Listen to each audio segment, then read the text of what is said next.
Hi, I'm Susie Citron, and I'm here today. This is June 22nd, 2005. I'm here with David Page. David, do we have your permission to use this information for educational or research purposes for the Leonard and Simon's Jewish Community Archives? You do. Thank you, thank you. Well, welcome. Thank you. I guess we want to start at the very beginning and talk a little bit about your early years and how involved you were. I know you, in your later years, you've been involved in Temple Bethel, but what were the early years of David Page like? Well, let's see. I was born 7 pounds 14 ounces. No, in the community, right? My early years in the community. No, just Oh, yeah, my we wanna really know, my yeah, early years. Really, your Oh. early years. Where'd you go to school, and what Well, was I your was family born. like? I know your mom was a teacher. My mom was a teacher. I was born in Detroit. My father's family was like a third or fourth generation Detroiter. Oh, that's My interesting. grandfather was the clerk of the City of Detroit Treasurer's Office. And my mother came from a large family, most of whom, all of whom but her, were born in Hungary, but she was born in the United States. But they settled in Detroit when my father and mother met each other. And I have had one sibling, my sister Nedra, who passed away several years ago. And so I lived here for the first 10 years of my life. From 33 to 43, I went to Halley School. I remember being involved in the paper drives during the war at Halley. Turns out that my wife, Andrea, who's 9 years younger than I, lived just a couple blocks away and also went to Halley School, but we never met. And then my father got a job in Youngstown, Ohio. So my family moved to Youngstown, and that's where I went to 6th grade, junior high, and high school. And then I went to college at Dartmouth. And while I was at Dartmouth, my family moved back to Detroit, and they and I have been here ever since. I went to Dartmouth, graduated in 1955, went to Harvard Law School for the next 3 years. Then I took a Fulbright Scholarship at the London School of Economics. I was studying companies law, corporate law. And when that was over, I returned to Detroit. I had already been hired by the Honigman, Miller and Schwartz law firm.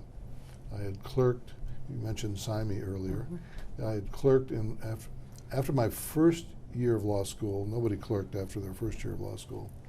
I clerked for Sam and Ron Greenberg.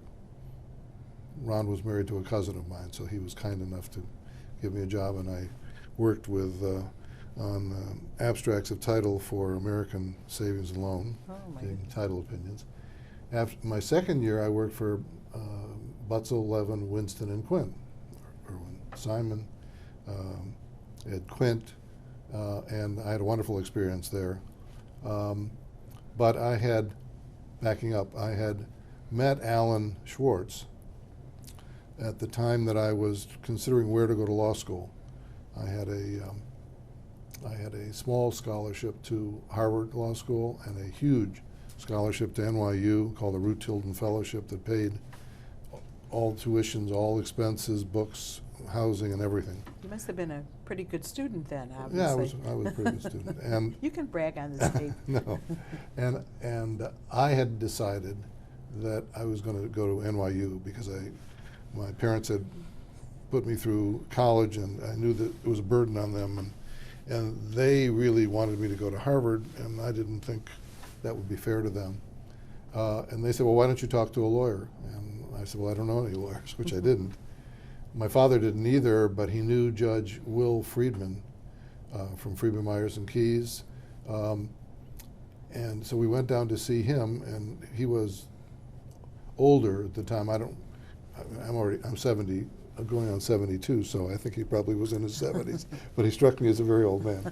And he said, I'm so far removed from the law school environment, I don't really think I can give you good advice. But there's a young man by the name of Alan Schwartz who went to Harvard Law School, practiced in New York for a while, and has just joined Jason Honigman and Jack Miller, and maybe he would be willing to talk to you. So he picked up the phone, he called Alan. Alan said, sure, come over. So my father and I went over and we talked to Alan.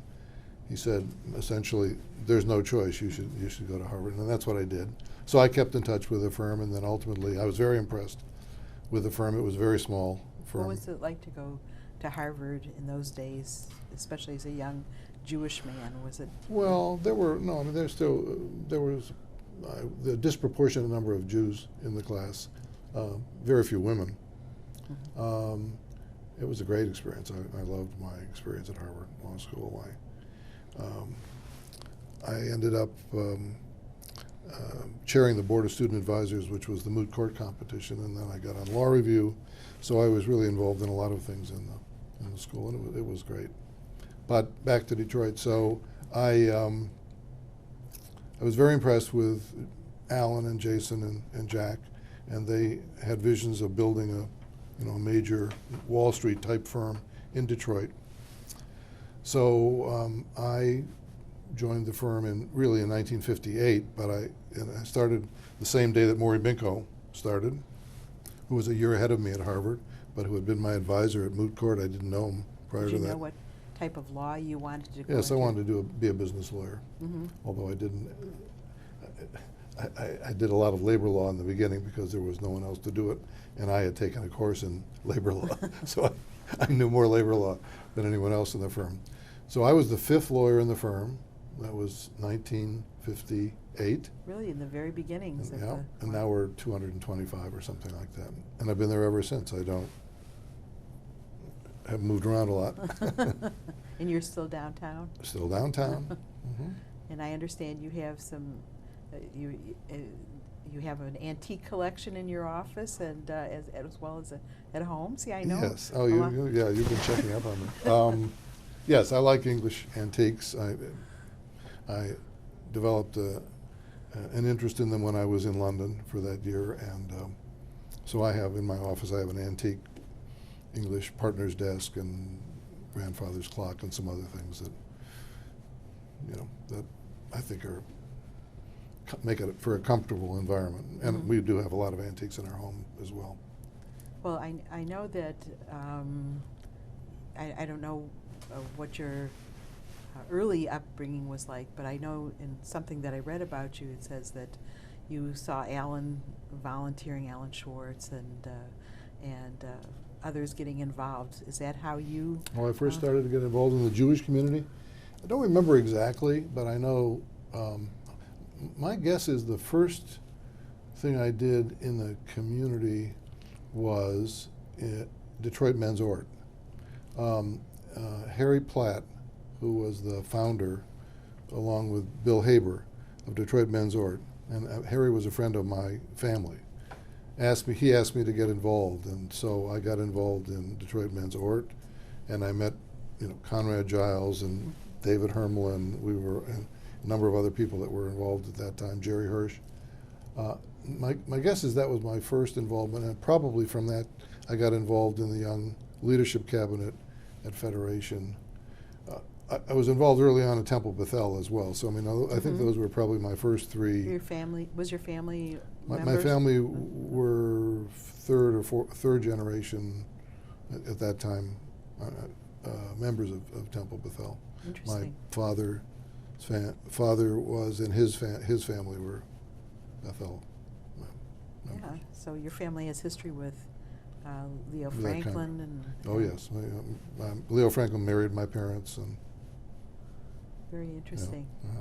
yeah. Are you still a member of there? Because I know I you am. were past president of Yep. Temple Bethel. Yep, we're still members. So you No. got involved.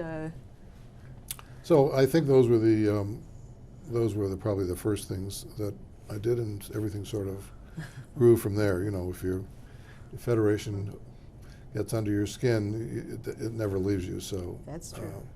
But what's amazing to me is that you got involved in a lot of different other organizations, hospital organizations, Boy Scouts, you want me to list them for you? No. Well, I Yeah. think You have a- I've you been have- involved in a lot of non-Jewish organizations. Yes.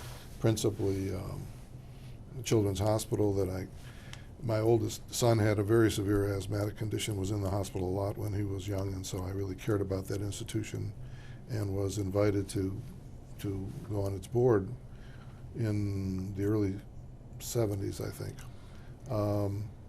and have been involved there ever since. And I was chairman of the board for about 9 years, and I'm still on the board there. And then from there, I got involved in the Detroit Medical Center and Karamanos Cancer Institute, and I mean all of these things sort of build on each other. You mentioned the Boy Scouts. I mean, for example, the Boys. I was on a huge board of the Boy Scouts, but I never did much with them, and I resigned from that because I didn't like their policy on gays, and so I resigned several years ago from that. So. Oh, that's interesting. But outside the Jewish community, I think my principal involvements have been at Children's Hospital, the Community Foundation for Southeastern Michigan. I was one of the founding members of that.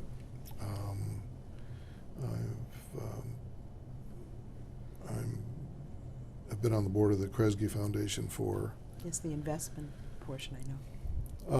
Well, I'm chairman of the investment committee, but I'm on the board of the really? of the foundation, and That's actually I'm currently its longest serving member. It has a mandatory retirement age of 72, so I am stepping down this September. Oh. So from that, I'm going to stay on That has their investment a committee. global reach to it. It does, yeah. We make grants across the country and a number of international grants as well. Yeah. But we have, in the last 10 years, we also have developed a focus on Detroit. We have something called the Detroit Initiative. We've done a number of major projects in Detroit, the most significant of which is the Detroit Riverfront Conservancy, which we have made the largest grant in the foundation's history to. It's a series of grants that will aggregate $50 million. It's intended to help stimulate the redevelopment of the East Riverfront. It's been going now for a couple of years. With the Kresge money, we now have raised over $80 million. We still have a long way to go. I'm the vice chairman of the Conservancy, and That's fascinating. it really will, I think, be a transformational project in Detroit that will reclaim, for the first time in several hundred years, our riverfront. And the cement silos are going to come down this year. A lot of the old buildings have been demolished. We're building a greenway for 3.5 miles from Hart Plaza to beyond the Belle Isle Bridge. Really? People will be able to run and bike and walk and link with various parks along the way. So obviously you think that there's hope for the city of Detroit when there are some naysayers, you know. Well, there are a lot of naysayers. Well, there has to be hope for the city of Detroit. We have to. It's the core of this region, and we can't let the core rot and think that it won't affect, you know, the ring around the core. So I don't have a lot of tolerance for the people who say they never would go into Detroit. Or I mean, I've been doing it for 47 years every day. Every day. I'm still here, right? Do you still have the same office? Or? Actually, I've had 2 offices in the 47 years. The first one was a very nice office that Jason had vacated when we expanded a little bit. So I was in that for probably 20 years. And then when Avery and Cohn went on the federal bench, I took over his office, and I've been in that office now for maybe 25 years. Oh my goodness. So Yes, if you familiar go down, surroundings. If you go down every day, obviously you see changes in the city as well. I Yeah, mean, right. I don't go down as often, but it's remarkable what they are doing now in preparation for Super Bowl. For the Super Bowl. Well, there are a lot of positive things happening. Obviously, Detroit, like most major cities, has major problems. We've got racial problems, we have educational problems, poverty and blight, all of those things. But lots of things have happened. Lots of new restaurants that have opened, entertainment areas, redevelopment of commercial space downtown, a lot of residential loft space being developed. This riverfront project should stimulate a couple of $1 billion in the next 5 or 10 years of related developments between the river and Jefferson, and that should build on itself. So there are a lot of good things happening. Oh, that's great. It's so interesting that, as I said, you have this sort of dual career, one foot in the Jewish community and the other in the non-Jewish world, and really have had a great impact on many, many things. Thank you.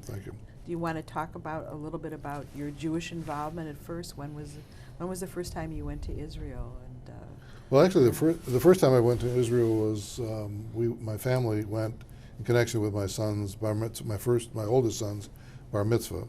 We went just on a family trip, and then when I was president of Federation, we had the first 2 miracle missions. So I was on, and I went with one of my sons. As you know, because you remember. I remember Jason. Right, on Miracle Mission 1, and then my other son on Miracle Mission 2. And my favorite story about Miracle Mission 2 was I went with my son Mark, and David Hermelin was chairing that mission, and because I was president and he was the chair, we had this suite in the hotel, which was really just 2 bedrooms and a big reception area. And, David was David. So he had, there were people coming to our room at all hours of the day and night. He was selling artwork. He was promoting mezuzahs, and he was raising money for various causes, and various, very prominent political figures were arriving. And they would stay in our living room, when our bedroom was right next to that, till all hours of the morning. So we got no sleep, my son Mark and I, and he kept getting phone calls. The phone, and we have this common phone line, and the phone would ring at all hours of the night, and it was never for me. It was always for David. So, but you had similar names, so if they asked for David, you could respond. I knew who they were asking for. So on the final night, the last night we were there, he had some kind of going away party. It was going on until 2 or 2:30 in the morning. My son and I were in the next room. We couldn't get any sleep because all of this noise was going on. Finally, everybody left. It quieted down. We were just dozing off, and the phone rang. And it rang, and so I figured I have to pick it up. So I picked it up, and he said, "Hello, this is David Hermelin. I just want to know if there had been any calls for me." Because he knew he had been interrupting our sleep for days. He was just incredible. Yes, everybody very good friend. Who's been interviewed has talked about a David story. His impact on this entire community. Huge. Yeah. Not just the Jewish community either. Yeah, I know. He was really something. Yeah, he really was. Real big. That's so major loss. Yes. Do you want to talk about some of the Jewish things that have happened along the way? Your involvement, in the Miracle Mission. We talked about the closing of Borman Hall and some of the. Yeah, some of those things happened when I was president. Well. Maybe I'll back up a little bit. Sure. So I think I mentioned earlier that I got started in Ort, and in fact, another David Hermelin story. I'm the one who got David involved in Ort, and of course he went on to be the president of World Ort. And I asked him to become the treasurer of Detroit Men's Ort, and he said, I don't know. I said, it won't take much of your time, and it really won't. You really won't have to get too heavily involved. Of course, he got involved. He became president of the chapter, became president of American Ort, and president of World Ort, and so forth. He always used to kid me about what did you get me into. But that's where I made a lot of my good friends. Joel Tauber. No, Joel wasn't in Ort as much. He was in the Young Leadership Cabinet, but certainly Connie Giles and Jerry Hirsch and David. I remember in particular from Ort. But then the Young Leadership Cabinet, there were Tom Klein and Joel Tauber and Stanley Frankel and that whole group, Larry Jack here, we were all involved in the Young Leadership Cabinet. And I got involved in the we had an attorney section at the time. Yes. So I got involved in the attorney section. I think I ultimately chaired that section of the campaign. And then that was part of the professional division. And I got involved in the professional division, and I became, involved in various committees. And I had been on the boards of the Jewish Center for a while and on the board of the Jewish Family Service for a while. So you know how those things just grow. Sure. And then I got, as years went on, I became more and more involved in various federation activities. I was on a number of task forces and and committees and so forth. I guess maybe maybe one of my major accomplishments is I chaired the search committee that brought Bob Aronson here. Yes. So Yes, there's I'm a picture proud of you of that. and Is there? in your dossier of you and him and bringing him in. That was a Yeah. very interesting process. We had about 3 or 4 finalists, of whom Bob was one. They were all excellent. I think they all probably would have done a good job, but I think we clearly picked Here's some the water. winner. Thanks. The others went on to, most of them were either execs of smaller federations or number 2 and larger, and they went on. One of them was the president of the Los Angeles. One was the president of San Francisco. One was the president. One went to Columbus. I mean, they're all very good people, but Bob was. I think he's the best. So We all feel that way. very creative. I mean, when you talk about the Michigan Miracle Missions, I think it was mostly his idea to Yes. take literally hundreds and hundreds of people to Yeah. Israel. So. Yes. 1,300 people in the first mission. Yeah, I was there. 800, I know you were. Yeah. Yeah, it was great, and it's still going on. That's a great tradition. But as I just reflect back, Susie, on my activities, I think the apart from my presidency, which I could talk about in a minute, the things that stand out in my mind are heading the search committee that selected Bob. After my presidency, I was involved in the task force. What was that called? Commission on affiliation. No, that was ident- before. That was before. Let me see. I just wrote it down here. I don't- Oh yeah, the general fund work group. Oh, you're talking about the setting down rules for. Yes, I have that here Okay. on my papers too. Well, I mean, I think that the work of that committee, I think, really dramatically changed the financial course of Federation from what it would otherwise have been, because we were studying.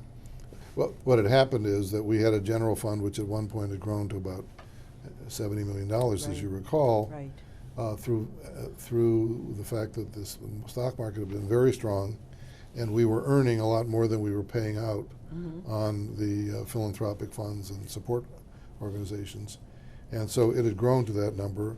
It was really a sort of our rainy day fund. Then when we got into problems with the Jewish Home for the Aged, Borman Hall, and some of the other demands that were on the community, we had to use a lot of that. And then when the economy, the market started to weaken, or just before it started to weaken, we could see ourselves in a situation where we were obligating ourselves, not legally, but we had been paying out 10% on PACE funds and 7.5% on philanthropic funds. The thought being we were going to make more than that, and we can build up our, and as you know, the ultimate outcome of that was that we moved away from that, because we were sort of gambling with the future of the community in terms of continuing to make those kind of payouts without knowing whether we're going to have those kind of returns. And we changed all of those ground rules. It's a good thing that we did, because after we changed those ground rules, the market went through a very, very weak period, and we would have had our general fund wiped out, more than wiped out, if we had continued on those practices. And we've since have modified some of those ground rules. There was a lot of concern as to whether we would be upsetting people unduly, and it just would gonna affect say our it. fundraising and so forth. And I think It was a hard it was a hard decision, but I think it was the right decision. It took some conviction on the part of everybody to do that because there were some people that reacted negatively to that. But I think looking back now, clearly it was the right thing to do. I don't think we really lost anybody in the process, even though some people complained. And now our general fund is rebuilding a little bit. We don't have the potential to build it through excess returns because Right. we're not, but we're trying to build it in other ways through the legacy program and other kinds of. Well, I think it just made the whole federation more fiscally responsible, Yeah, for what right. happened, and Well, in my, and every president has certain challenges that they face, some of which they know when they go into office, and some of which jump up and bite them. And I had both of those. And I think the things that I recall about my 3 years in particular, I had just chaired the strategic plan, the identity and affiliation committee, and then the strategic planning committee, so that we had really sort of identified issues that we as a community had to address in terms of reprioritizing what we're doing, running more efficiently, involving more people, putting more emphasis on education, just to mention a few things. And so those were, during my presidency, those were some of the things we tried to implement. I think the thing that I take the most satisfaction from is I think that during the time I was president, we did introduce a number of fiscal disciplines. We set up the Fiscal Oversight Committee. Right. All of that continues today. Because we were really, I mean, my perception was that Federation wasn't being run like a business, it was being run like a volunteer nonprofit organization, and that you had to be run like a business. Well, when you're talking about millions and millions of dollars. Right, given how much was involved and Yes. the importance of what we were doing. And so we introduced a lot of disciplines and procedures and audit controls and oversights that I think have stood us in good stead ever since. I did read something about how, the organizations ran before sort of willy-nilly, and you took, especially the agencies, and made them much more responsible to the Federation and to themselves, and initiated some rules that they should abide by. Right. Yeah, so. we did all of that, and I think it's worked out well. Of course, I didn't anticipate Borman Hall being cited and almost closed, and having the huge financial problems that it had, and we had to work through for the first couple of years of my presidency what to do with that. I think ultimately the conclusion we reached was right, that we really shouldn't be in the business of providing nursing home care. That was not what our expertise was. We cared about our elderly citizens, and we wanted to make sure that they were well taken care of, but that we really could be more effective from a planning and funding standpoint instead of the provision of the services. Well, it's the first time that I remember that an agency was closed. We're always opening new agencies and adding, and in response to the community's needs. And here we had to take a second look and say, this is something we did before, but it's not necessary that we do it now. Exactly. That's Well, we did the the same thing with the transportation service. Again, I mean, I was a great closer. I didn't open a lot, but we closed a lot. But that's the business we also shouldn't have been in. We didn't, and it was it was not being run well. It was being run by one individual who was not being overseen appropriately, and so forth. So we have to play to our strengths and recognize what we can and can't do. But I think that possibly led to us establishing other organizations where they see who's doing what, and there's not as much duplication of services. Right. Especially like for the elderly with COGIS. I think it opened up a door for us. Yes. Well, any organization today has to look for ways to avoid duplication, to reach out and collaborate with others, and we clearly as a community needed to do that and need to continue to watch that we're doing that, continually. Mm-hmm. Absolutely. Absolutely. Well, do you have any idea about if you could look in the crystal ball, because you were the one that first approached with your committee on identity and affiliation, what's happening in the modern world of Jews. It's not Mhm. it's not the same old Jewish community. Right. You want to comment on what the commission did and perhaps what your ideas are for the future? Well, I can try to do that. Well, we did a study of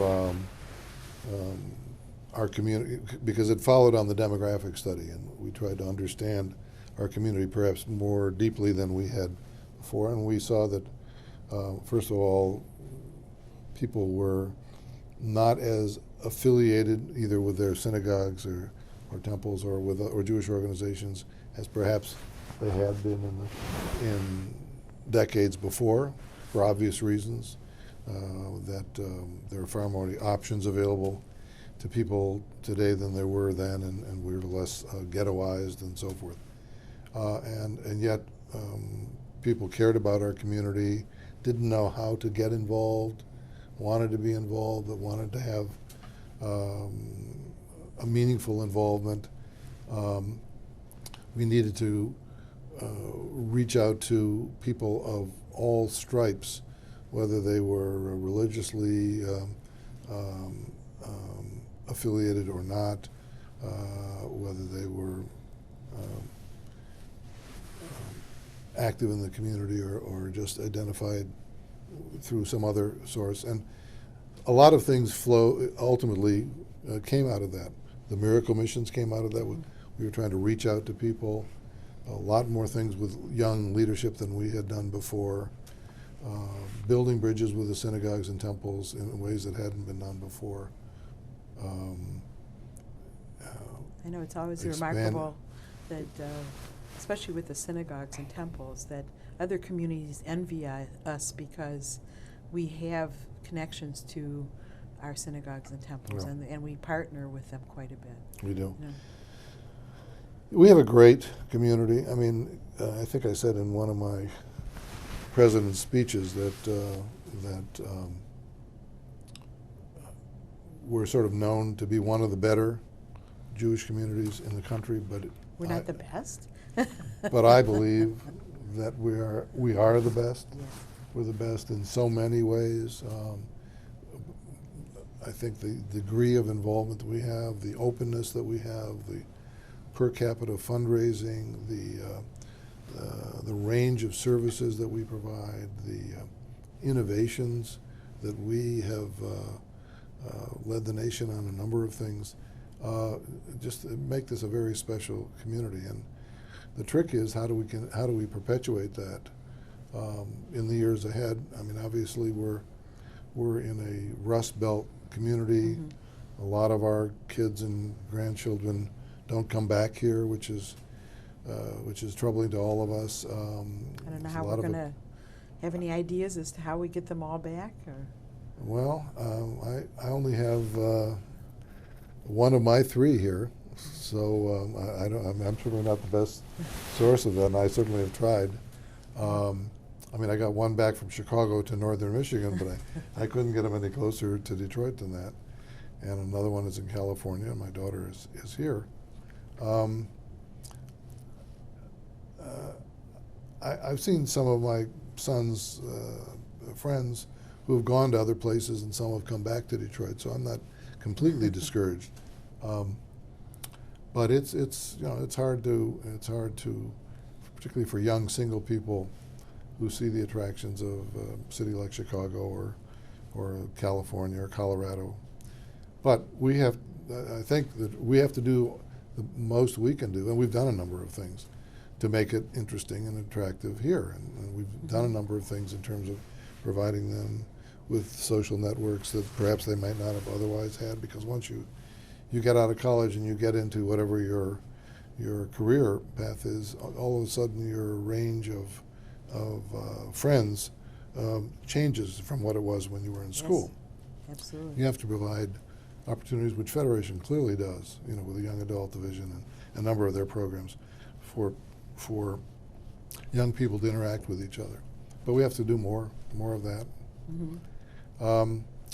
But I think one of the biggest challenges that we have, which we're now attempting to address, I was preaching this for a long time, is with the legacy program, is that we really never had any kind of a formal program to encourage people in their estate plans to leave particularly unrestricted dollars Mm-hmm. to the community. Mm-hmm. So people would be very involved in Federation, major givers to campaign, officers and active in the community, and then they would pass away and they would leave their money to their family and to charities and so forth, but rarely would they leave money to Federation or the United Jewish Foundation. And we need that kind of endowment funds, not only for rainy day funds, but in order to be able to expand the kind of program that we do. So the legacy program, which we've just launched a year or so ago, is something I think is very important, and we've already gotten commitments of 20+ million, but we need to do a lot more than that. Sure. In order to rebuild our Well, it's long-term endowment base. It's amazing to me that people donate money every single year, and then after they pass away, they've been doing it for 25 or 30, 40 years. They're making contributions, and then they're not remembered. Right. Yeah. That's right. Well, that's why we have PACE funds, which can help to perpetuate their gifts, and we've done nicely on that, and that we have to continue to do that. Mm-hmm. But that really just provides the annual support for the annual programs. But we need reserves to help us over the Absolutely. rough spots, to deal with emergency situations. That's where, for example, you mentioned earlier, I think the Jewish Fund, or actually maybe we did it before we got on camera. Yes. But, We haven't gotten to that we quite haven't yet. gotten to that yet. But Yeah. if you want to get to that, fine. Well, I mean, I think that even though it's not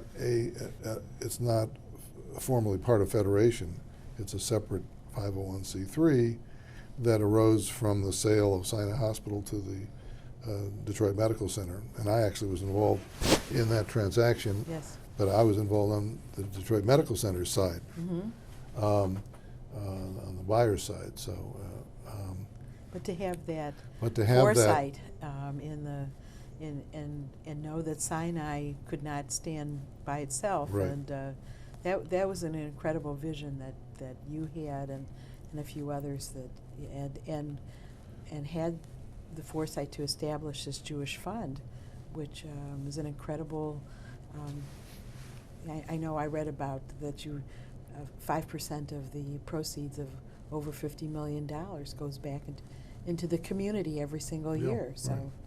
Well, we're doubly fortunate that transaction occurred, because I think everybody would agree, the conventional wisdom is that Sinai Hospital standing on its own would not have survived, would have incurred major losses, would have been an embarrassment to the community if that had occurred, probably would have been a drain on the resources of the community. So that was avoided, and then we were able to.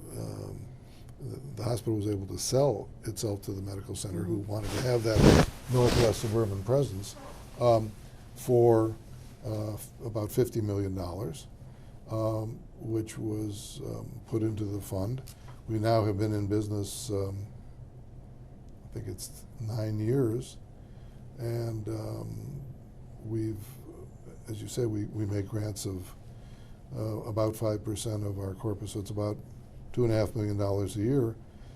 So we probably have made $20 million of grants, and we still have close to $60 million of corpus. And we are able to step into areas that Federation wasn't in and didn't have the resources. So we've been able to make a real difference with respect to some of the programs for our elderly and for people with disabilities. We also have a part of the money that we goes to building bridges between the Jewish community and the general community. Mm-hmm. Well, that was another thing that I initiated that I'm proud of, is the Detroit Jewish Initiative, which was, I had felt that that we were sort of isolated, and particularly that was the case when we moved from 163 Madison here. The perception was we were abandoning the city. And since most of us were born and raised here and care about the city and so forth, there are things that we as an organized community can do to help strengthen the general community and particularly the Detroit community. That's not where our focus is, but it's important to us that the Jewish community be perceived as an integral part of the overall community. And so this Detroit initiative has done that, and it's been around now for 12 or 14 years, and we've supported a number of programs. The Jewish Fund has done it, but so has the Federation. Mm-hmm. That, I think, have helped to build significant bridges with the rest of the non-Jewish Detroit community. But in reviewing all that you've done over all these years, you seem to quietly take on controversy like Sinai Hospital or Borman Hall or broach an issue like affiliation and identity, and just very quietly work out situations and problems or issues that we have. Anything that you Well, I don't go looking for that, Susie, but I guess some of it comes to me. Well, we are going to have difficult issues that confront us as a community all the time, and there's nothing unique about me. We just have to try to deal with them as thoughtfully and carefully and unemotionally as possible in order to work our way through it. And a couple of things that you mentioned were those kinds of issues, but we've come out the other end, and then we're stronger for it, I think. I think I was reading something in your file that people admire your analytical way of approaching problems and your quiet, subtle way of dealing with things. Well, I'm not sure that my wife would agree with that, but what's nice, some people feel that way.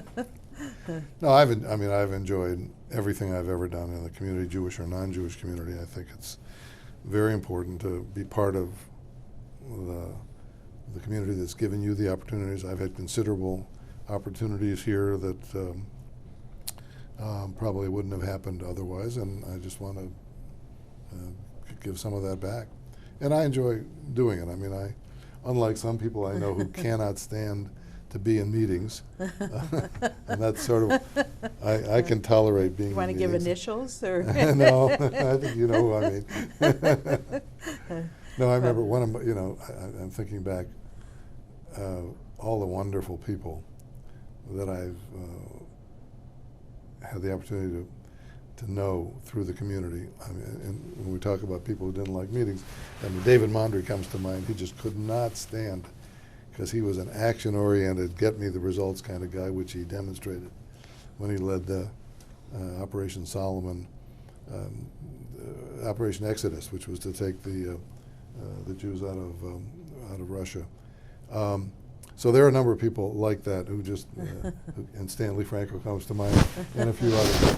But your brother-in-law, Marty Citron, was a very good friend of mine. And I think probably I learned more about Federation from him than I did from anyone else. Really? We were on the board of a company together, and we used to spend lots of time together. And we used to travel together to meetings there, and we would always talk about Federation. And I just thought he was so insightful and strong, and he was just a great leader of this community. Hy Safran, who was just a wonderful man who cared about this community and work so hard in it. You know, David Hermelin, Joel Tauber, you know, Max Fisher, on and on and on. I mean, my life has really been enriched, you know, knowing these people, and more recently, you know, the more recent, you know, Penny Blumenstein and Larry Jack here and so forth. It's what makes your life. Absolutely. You know, these are the people you. This is you live interesting with. work, because you can, I mean, when you think about what the Jewish community was, and you talk about 3 generations ago when your relatives came here, Yeah. there was no organization, and you know, now over the past century and into this century, you know, it's just amazing what we've developed here. Yeah, that reminds me of something. You know, I was struck when I first got involved in Federation, so that would have been, you know, 45 years ago, something like that. I had the distinct impression, did you remember Sam Cohn? Sam sure. Cohn, okay. Absolutely. Well, Sam was, you know, it was really a dedicated professional. But Sam Cohn ran the programming at Federation. He didn't want to hear your opinions about it, or if he heard them, if he didn't agree with them, he just went on and did something else. And I always felt that that Federation then was a very sort of closed-minded and closed organization. It wasn't, except for a few people, you know, the Paul Zuckermans and Max Fishers of the world. But you didn't really get the sense that they were reaching out to other people. I think that has changed dramatically over the years. I think that it really is it's a partnership between professionals and lay people. I think that both views are sought. Absolutely. So I really think there have been some very significant changes in how the community is organized and how it runs itself, and we need to do that. We need to be open to new ideas and new people. And I'm always amazed when I go to a meeting and someone brings up an idea that I would have never thought of, you know, and it just just boggles the mind that, you know, we have this great, it's energy that's going on here, Right. you know. Right. So if you had a vision for the future, what would you say? Any ideas about what you see this Jewish community, where you see it heading, or? Well, I don't know that I've got a good enough crystal ball to answer that, Susie. I would say this, though, and I know you've heard this over the years. We're always wringing our hands about whether the next generation is going to be as committed and involved as the prior generation. And I've now been through at least 2 or 3 generations of that, and you know, my feeling is that's just not true. That each generation comes with its own strengths and its own vitality, and you could just look back on, I mean, if you look back on the leadership, the senior leadership, lay leadership of the Federation when I started, it was, you know, Max Fisher and Irwin Green and Paul Zuckerman and Leonard Simon? Leonard Simon? No. Well, of course, Leonard Simon, that's old. Leonard Simon was, I left him out when I was talking about people that really had an influence on my life. Leonard was clearly one of those. Yes. His archives would. Yeah, that right. I mean, he's just he's our hero. He was spectacular. He was just he was so focused and dedicated and unrelenting in everything that he did, and he was also a friend of my parents. So I got hooked up with him early, and I just was so inspired by him. But my point is that if you looked at those people, you say, how can we ever replace the Leonard Simons and Max Fishers and Paul Zuckermans of the world? And then if you fast forward one generation, and you had Joel Tauber, you had Marty Citrin, you had Joel Tauber, you had Conrad Giles, David Hermelin, and so forth. And you fast forward to today, and you've got great leadership today. Absolutely. And wonderful young people in their 30s and 40s. I mean, every year you go to the Young Leadership Awards, and they get better and better. Yeah, they do. So They I do. don't really have any Well, concerns that's about the promising. quality of our, and I think that's ultimately, what it's all about. Yeah. Oh, we'll have our challenges, but we'll overcome them, I think. I was going to ask, what you thought your best accomplishment was or incident that you remembered, but obviously you've already talked about that with the things that you've said. Yeah. Any secrets we don't know about David Page? That you're a doting grandfather, or? Well, I am a doting grandfather. I just mentioned to you, I just learned that I have a fourth granddaughter. Yesterday. My son Jason lives in Charlevoix, and he and his wife have a son, Max, and we went, she was expecting on the 15th of June, so we were up there, and we hung around there for a few days, but she was late, and I had to get back for things, and my wife, who teaches at medical school, had to get back, so we got back. I got back Sunday. She got back on Monday, and of course yesterday she had the baby. So what's the baby's name? The baby's name is Sydney, and I don't know whether that's with a Y or an I. Sydney Rose. Oh, how beautiful! Yeah. Wow. So I've got 4 beautiful grandchildren and 3 wonderful kids, and I've got lots of secrets, none of which I'm sharing with you, Susie. You don't want to talk about your friendship with Ruth Bader Ginsburg? That's kind of an interesting. Well, Ruth was in law school with me at Harvard.